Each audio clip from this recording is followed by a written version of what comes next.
we were talking about students becoming product managers, right? And they essentially have to start as associate product managers.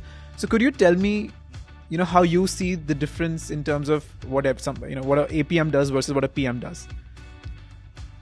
Or is it just the same thing with less salary? I think it's the area of exposure of problem statement, which is true for any other discipline also. As an engineer, maybe when you start off, you're given very specific stuff, more hands-on, more execution-driven. As an APM, maybe even early stage PMs, perhaps later also, your focus would be a lot more on doing the hands-on stuff a lot more, which is writing the PRDs, talking a lot more to your stakeholders, bringing it together.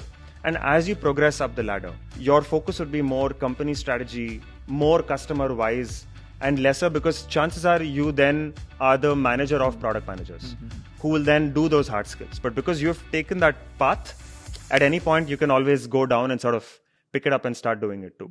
Correct.